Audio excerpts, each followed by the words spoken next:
guys, welcome to our vlog. So for today's video, our group will going to discuss the way in setting a long-term and short-term goals. What do we do to set these goals? What are plans? And what are the long-term and short-term goals we choose? If you wanna know, just keep on watching. Even if you already know what productivity is, you may be wondering why self-productivity is so important. What are the advantages of personal productivity and setting short-term goals? And why should I be concerned? Well, before we start, let's all look back at the definition of productivity. Productivity is the amount of meaningful and quality work you manage to do, usually by reducing the time spent on wasteful activities or tasks, with the ultimate goals of getting closer to a desired goal or freeing up for more rewarding activities. This means that when you're productive, you're doing things that you move you closer to your goals. Let's take a step further. What are the effects of self-productivity in setting short-term goals? It will provide you a meaning and a purpose. Because you establish your goals, you have also established a course of action, a path that will motivate you to get out of bed every morning and persevere in the face of adversity. Also, it helps you grow personally. When you're on a path, you're learning and growing with every step you take and every obstacle you overcome. You learn how to deal with distraction and you learn from your mistake. You learn about yourself and how to react to certain situations. It's a self-improvement process that will enrich your life and every other path you will take in the future.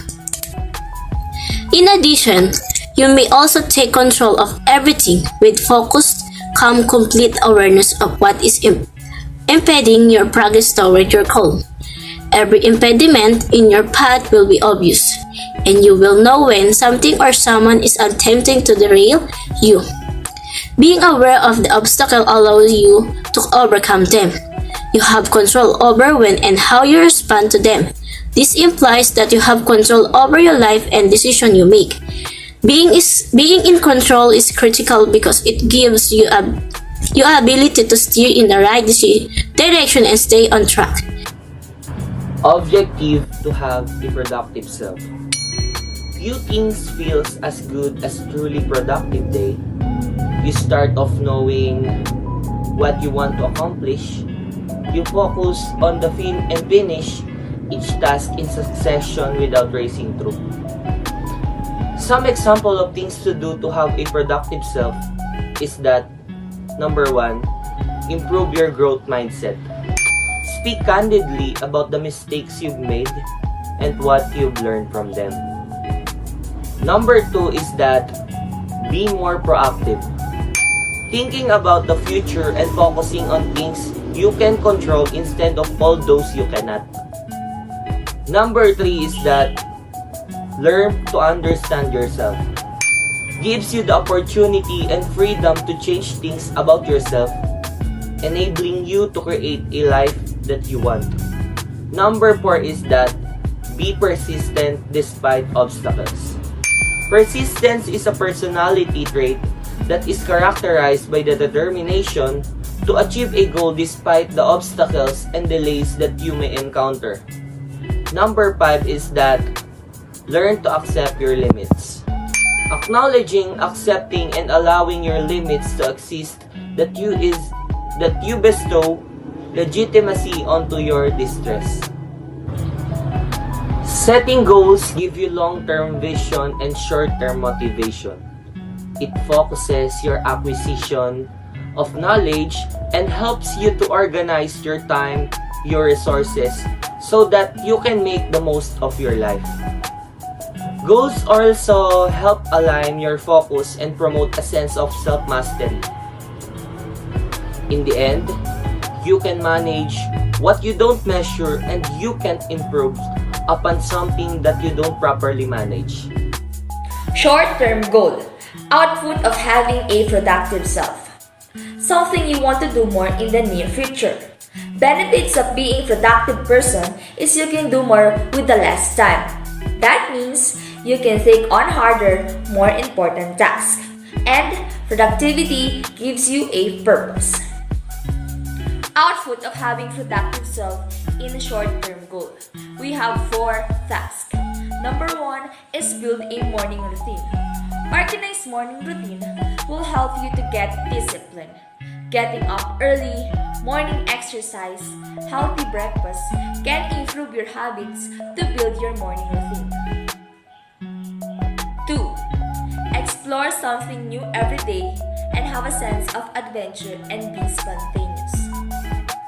Learn new skills, learn about new terms and words, and try to use them in your daily life conversation. When you adapt to this habit, you will be tune your body to learn new to be quickly and with ease. 3. Organize your workstation. If you want to increase your productivity at work, then you must organize your workstation and declutter as you go by. Side effect may include getting things done on the time and increase productivity. Last but not the least, the SMART method. This stands for specific, measurable, achievable, relevant, time-bound. First defined by Peter Drucker. This method is side-by-side step sequence to help people set realistic goals, then achieve them by working consistent and straightforward way. Importance of having a productive self. Striving to something better do not happen in just a snap of a finger. It always takes a lot of hard work, perseverance, having self-discipline, and most especially being productive. The overwhelming lives that most of us are living today causes us to push ourselves to the limit to achieve some scanty recognition. But does it make us more productive or more exhausted? Maybe being productive is a short-term goal, but it can make huge impact in long term. To have a productive self is never easy, for the fact that you have to be consistent in everything you do. Except, there are ways to be productive and it may appear to be sacrificial. But who knows what will accomplish just by setting your goals straight and doing a one step at a time process with consistency and productivity will always be worth the price. People, just like me, I love the feeling of finishing something, especially when it is difficult or important to me. For me, the more challenging the task, if I did it on time, the more happy I am. Being productive is vital because you can accomplish more. A productive person may accomplish more in less time. It enables you to tackle more challenging and significant duties. Additionally, it implies that you will have more time to engage in activities you enjoy and like, such as hobbies or socializing with others. A long-term goal is something you want to accomplish in the future. Long-term goals require time and planning. They are not something you can do this week or even this year. Long-term goals are usually at least several years away. Sometimes it takes many steps to complete a long-term goal. For example, is to create and commit to a fitness routine.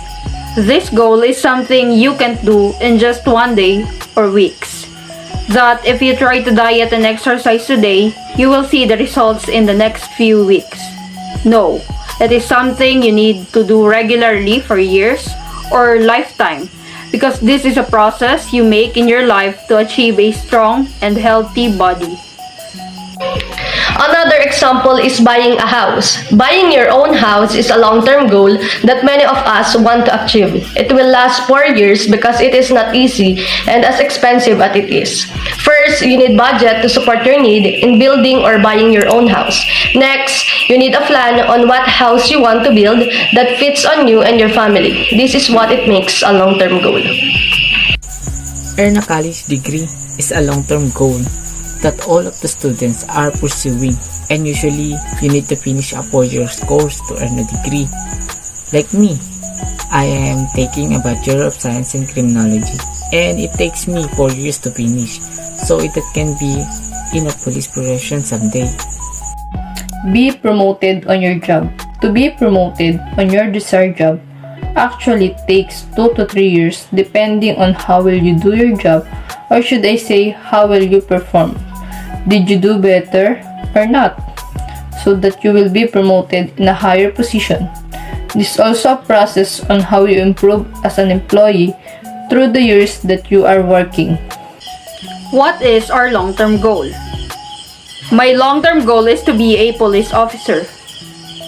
My long-term goal is to be a police officer. My long-term goal is to be a police officer. My long-term goal is to be a police officer. We have 5 steps to become a police officer. First step, you need to earn a bachelor's degree in taking up Bachelor of Science in Criminology. This step is one of the most important because this one is one of the requirements to be police officer. Taking this course help you to know a basic knowledge of how police officer do their job and teach you to become a police officer. In this course, you will learn about criminal law, law enforcement, fingerprints, how to investigate, and a lot more.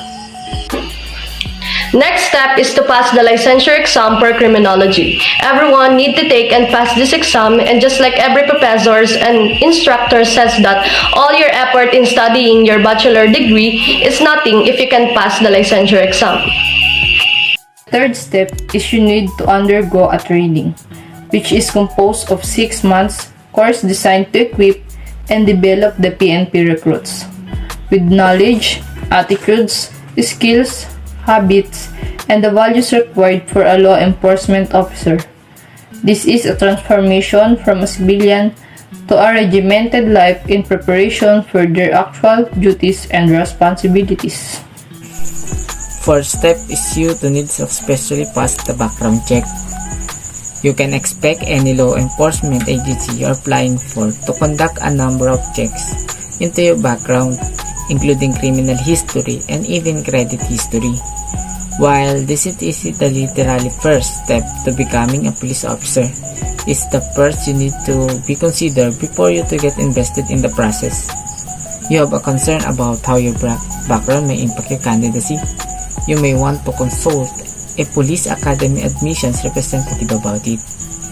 And your credit history may be analyzed because it gives a potential employers an idea of your level of responsibility and potential problems like gambling-related debts. Police departments looks into applicant history of criminal activity, employment, residency, academic record as well.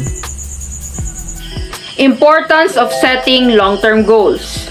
If we don't think about it, it's easy for us to pass through days, weeks, or months without considering where we want to be or what we want to achieve. Goals give us a sense of purpose and something which to work toward. They help us to stay on track and make the fruits of our labor more fulfilling. In terms of work, goals give us something to focus on and help us to pursue our professional endeavors. However, in order to fully achieve this goal, it is important for a goal setter to define both their short-term and long-term goals. Why do we have long-term goals? Long-term goals are necessary for self-improvement. They give us something to strive for and help keep us focused on where we want to be. Long-term goals help us shape the direction of our lives and careers. And for example, you might have a long-term goal of becoming a manager or director. These long-term goals give you something to keep constantly working towards and reminds you of how hard work you have put into achieving your short-term goals will finally pay off.